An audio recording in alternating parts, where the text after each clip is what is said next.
ओम शांति। आइए आज सुनते हैं 11 तारीख की शिव बाबा की मुरली। शिव बाबा ने कहा, मीठे बच्चे, पूरा वर्षा लेने के लिए एक बाप से पूरी प्रीत रखो। तुम्हारी प्रीत किसी भी देहधारी से नहीं होनी चाहिए। मीठे बच्चे, पूरा वर्षा लेने के लिए एक बाप से प्रीत रखो। तुम्हारी प्रीत किसी भी देहधारी से नहीं होनी चाहिए।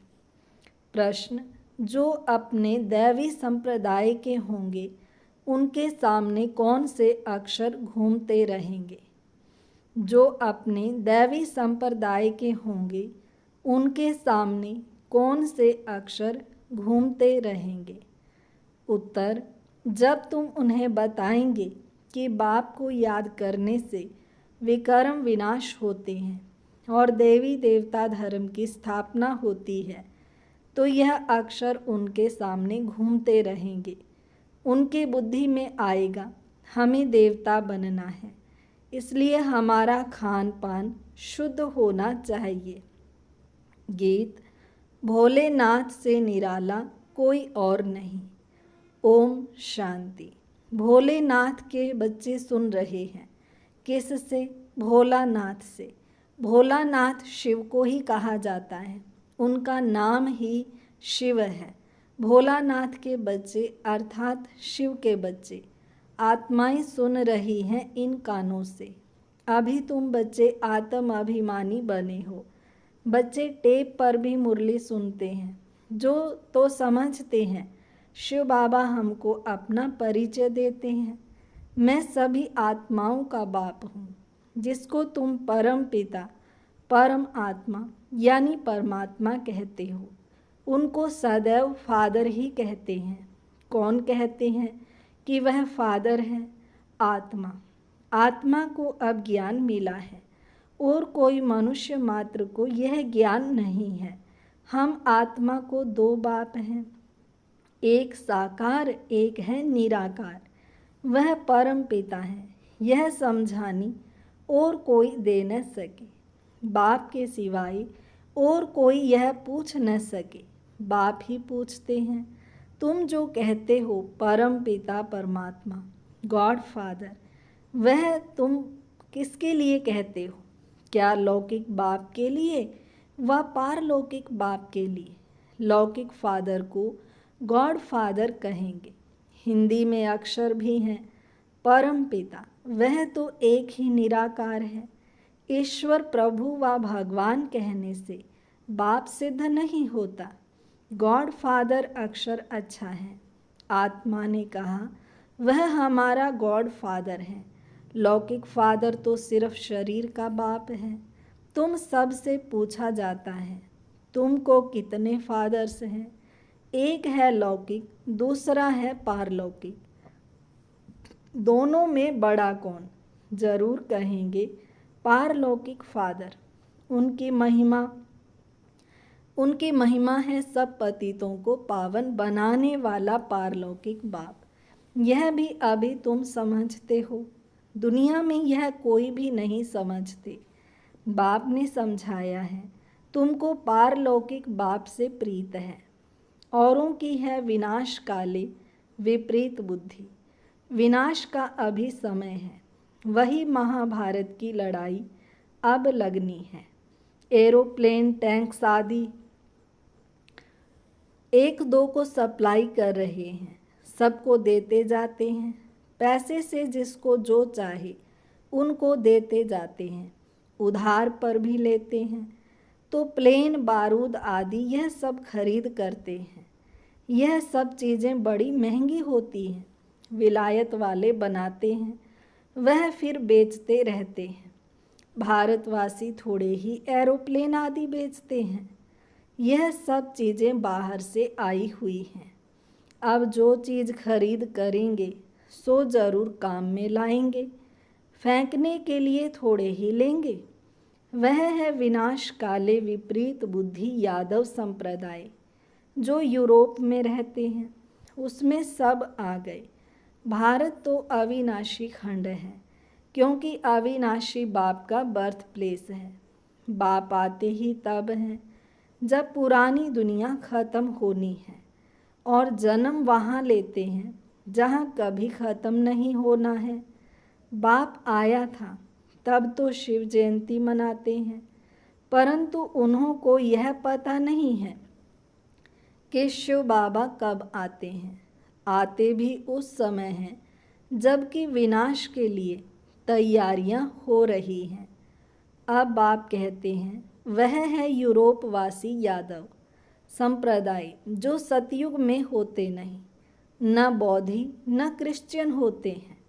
अब बाप कहते हैं उन्हों की है विनाश काले विपरीत बुद्धि, क्योंकि परमात्मा बाप को सर्वव्यापी कह देते हैं।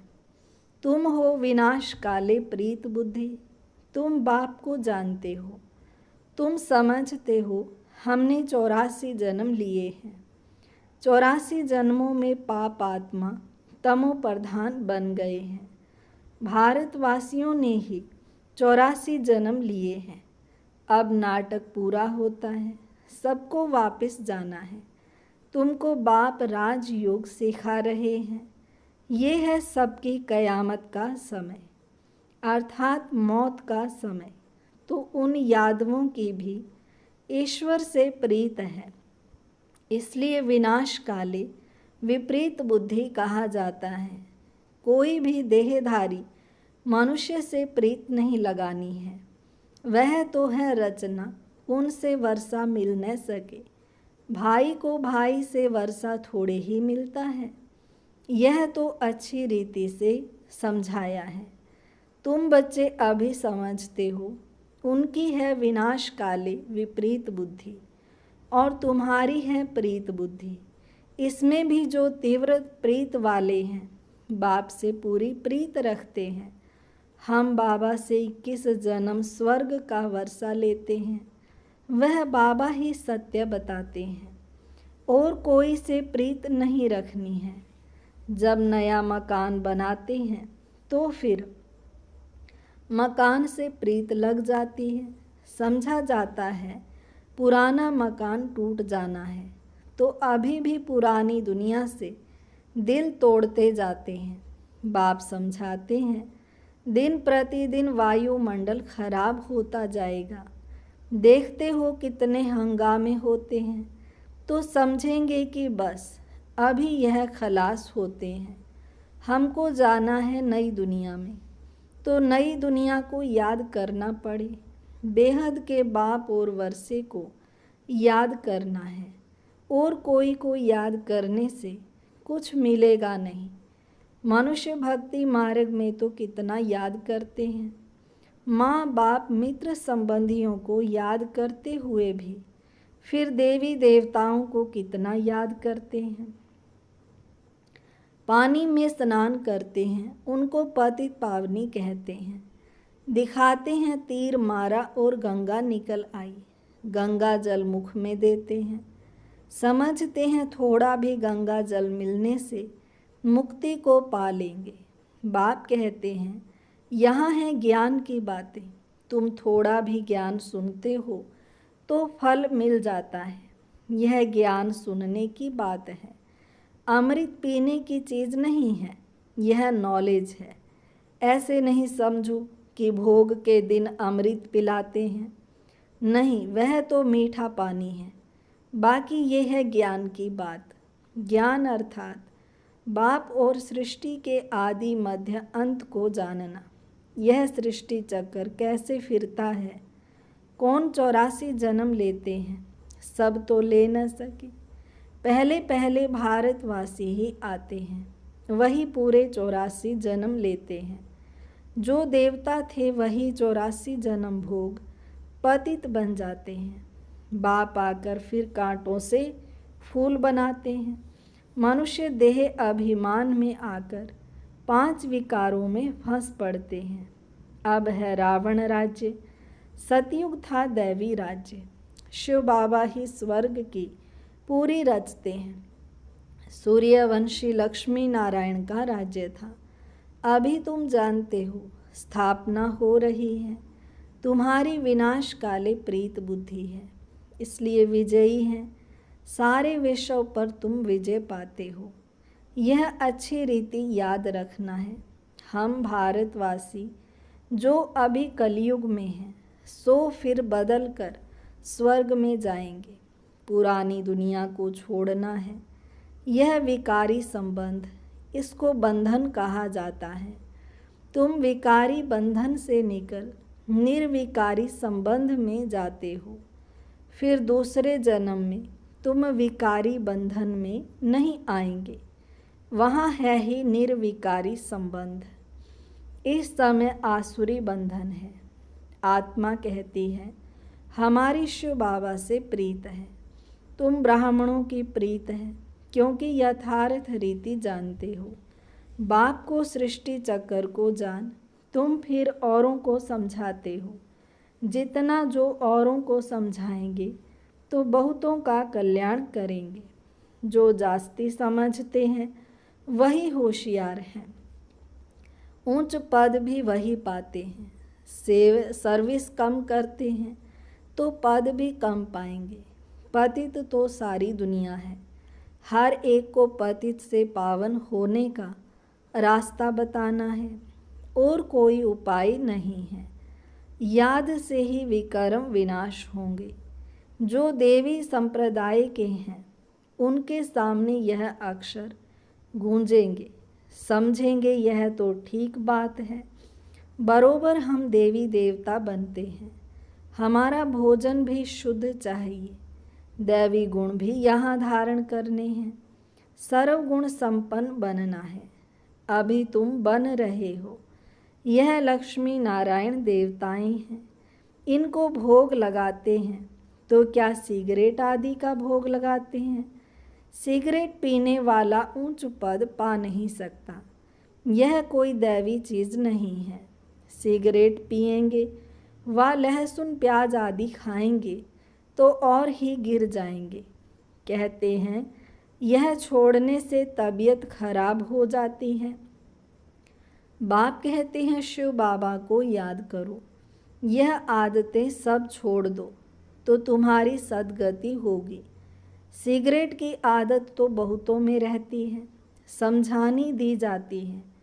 देवताओं को कभी भी यह भोग नहीं लगाया जाता है। तो तुमको इन जैसा यहाँ ही बनना है। तुम छः चीज़ें खाते रहेंगे तो वह बांस आती रहेगी।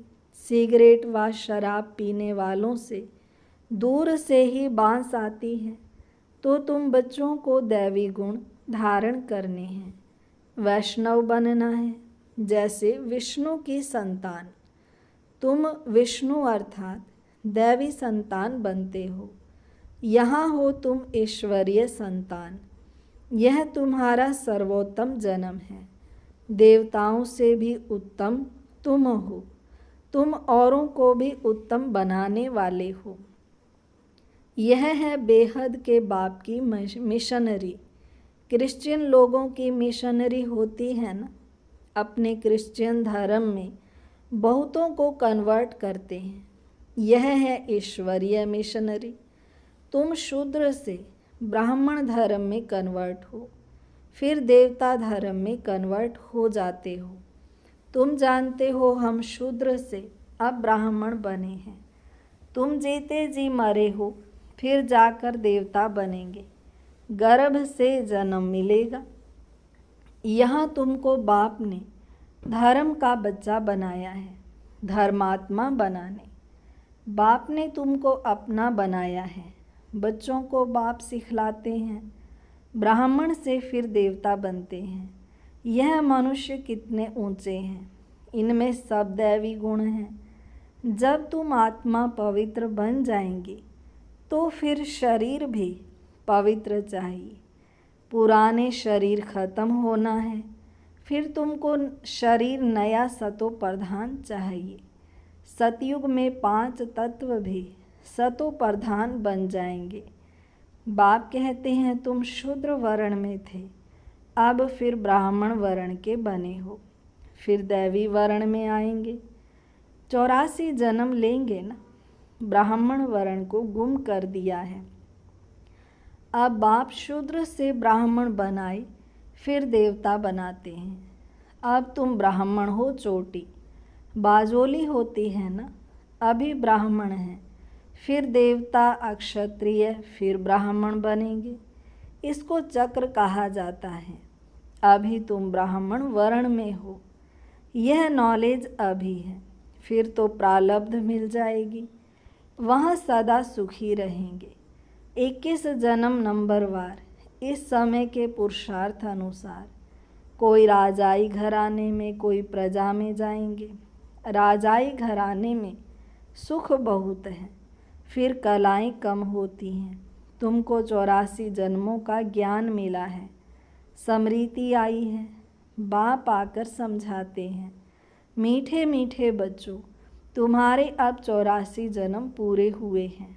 कोई ने 84 जन्म, 80, 50 या 60 जन्म भी लिए हैं। सबसे जास्ती तुम भारतवासी सुख देखते हो।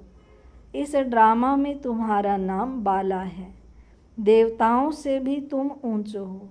तुम जानते हो हम सो पूज्य बनते हैं। सतयुग में हम किसको भी पूजते नहीं, ना हमको कोई पूजते हैं। वहाँ हम हैं ही पूज्य। फिर कलाएं कम होती जाती हैं। हम पूज्य से फिर पुजारी बन माथा टेकते हैं।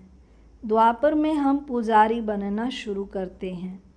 अंत में फिर सभी व्यभिचारी बन जाते हैं। यह शरीर 5 तत्वों का बना हुआ है। उनके बैठ कोई पूजा करते हैं तो उसको कहा जाता है भूत पूजा। हर एक में 5 भूत है। देह अभिमान का भूत, फिर काम क्रोध का भूत। भूत संप्रदाय कहो अथवा आसुरी संप्रदाय कहो, बात एक ही है। बाप आकर फिर दैवी संप्रदाय बनाते हैं। बाप आते हैं भूतों से छुड़ाने और अपने साथ योग लगाए देवता बनाते हैं। गुरु नानक ने भी महिमा गाई है कि परम पिता परमात्मा ने मनुष्य को देवता बनाया, वही पतितों को पावन बनाने वाला है।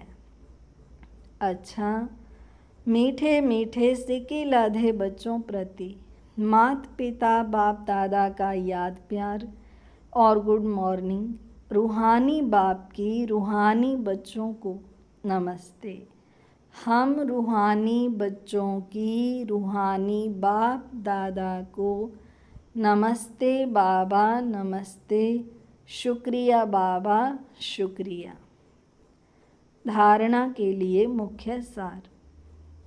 पहली पॉइंट, ब्राह्मण से देवता बनने के लिए जो भी छी आदतें हैं उन सब को छोड़ना है।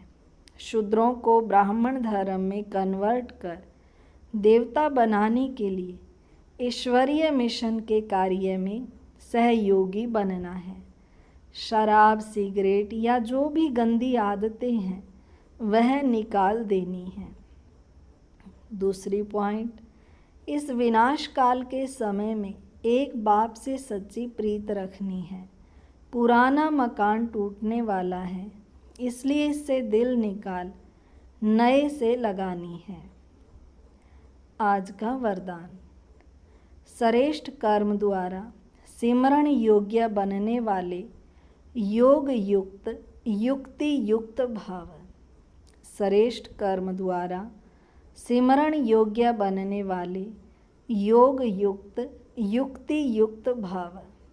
आपका एक एक कर्म जितना श्रेष्ठ होगा उतना ही श्रेष्ठ आत्माओं में सिमरण किए जाएंगे। भक्ति में नाम का सिमरण करते हैं, लेकिन यहाँ जो श्रेष्ठ आत्माएं हैं उनके गुणों और कर्मों को मिसाल बनाने के लिए सिमरण करते हैं। तो आप श्रेष्ठ कर्मों के आधार पर सिमरण योग्य बनते जाएंगे। इसके लिए योग युक्त बनो। योग युक्त बनने से हर संकल्प, शब्द व कर्म युक्ति युक्त अवश्य होगा। उनसे अयुक्त कर्म व संकल्प हो ही नहीं सकता। यह भी कनेक्शन है। स्लोगन, निमित्त और निर्माण चित्त यही सच्चे सेवाधारी के लक्षण हैं। निमित्त और निर्माण चित्त, यही सच्चे सेवाधारी के लक्षण हैं। अव्यक्त इशारा, सदा हर्षित रहने के लिए अपनी नेचर को सरल बनाओ, सहनशील बनो। सदा हर्षित रहने के लिए अपनी नेचर को सरल बनाओ, सहनशील बनो। सरल चित्त नेचर होगी तो हर्षित रहने के साथ नयनों से, मुख से, चलन से मधुरता प्रत्यक्ष रूप में दिखाई देगी। कभी मुख से कटु वचन नहीं निकलेंगे। उनका दिल, दिमाग, बोल सब एक समान होगा। दिल में एक एक, बोल में दूसरा, यह सरलता की निशानी नहीं है। सरल स्वभाव वाले सदा निर्माण चित्त, निरहंकारी, निस्वार्थी होते हैं। अच्छा, ये है आज की मुरली। अभी हम अंत में 2 मिनट शिव बाबा की याद में साइलेंस में बैठते हैं। ओम शांति।